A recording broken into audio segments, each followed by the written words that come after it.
Most people treat the apple as a singular, uniform experience. We walk into the produce section, grab a generic bag, and expect a consistent result. This is a mistake. Although thousands of apple types have disappeared, the US currently grows more than 100 varieties of apples, each with its own distinct flavor, texture, and varying levels of sweetness and acidity, according to the takeout. Today, we move beyond the mundane. We are exploring the science of sensory variety. By understanding the profile of these 15 cultivars, you can elevate your cooking from good to designed. To understand an apple, we must look at the interplay between acid and sugar, paired with the structural integrity of the cell walls. Let's start with the snack time titans.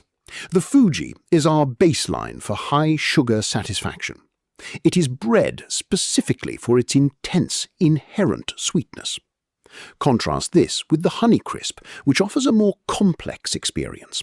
It is prized for its explosive crunch, a physical sensation caused by the unique size and integrity of its cells, balanced by a perfect sweet-tart ratio.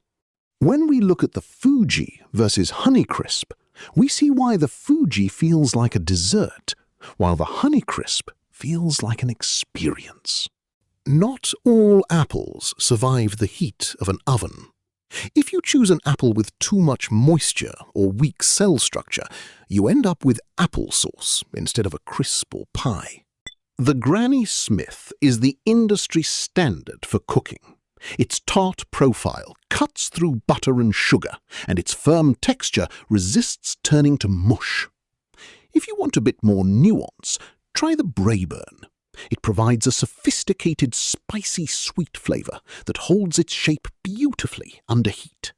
For those who want versatility, the Golden Delicious remains a classic. It offers a mellow sweetness that performs admirably in both raw snacking and high-heat applications.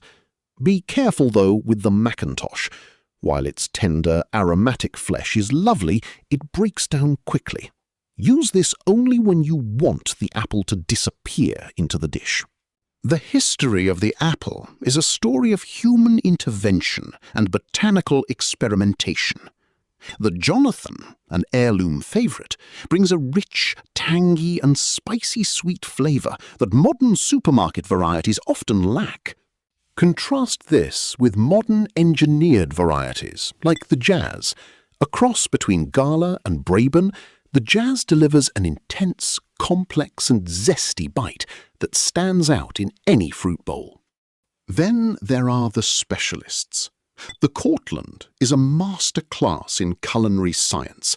Its white flesh is chemically predisposed to resist browning, making it the superior choice for any fresh salad. When choosing your next apple, consider the purpose. For salads, use the Cortland. For snacking, choose the Ambrosia for its honey-like sweetness and creamy texture, or the Pink Lady for a sharp, effervescent and very firm bite. For culinary blends, the Empire, a cross of Macintosh and Red Delicious, offers a firm, juicy versatility that bridges the gap between raw and cooked. For the late season, seek out the Arkansas Black. This unique late-season fruit develops a dark, near-black skin and a crisp, tart and mellow profile that rewards patience. Rounding out our list is the Gala. It is the everyday apple for a reason. Its mild, sugary profile is reliable across the widest range of culinary uses. By identifying these 15 distinct profiles, you stop guessing and start selecting. Whether you are seeking the explosive snap of a Honeycrisp or the sturdy acidity of a Granny Smith, your choices are no longer arbitrary. You are now wielding the tools of a seasoned kitchen. We choose better when we understand the why behind the bite. Next time you head to the store, don't just pick an apple. Pick the right one for the job. That is how you create better food.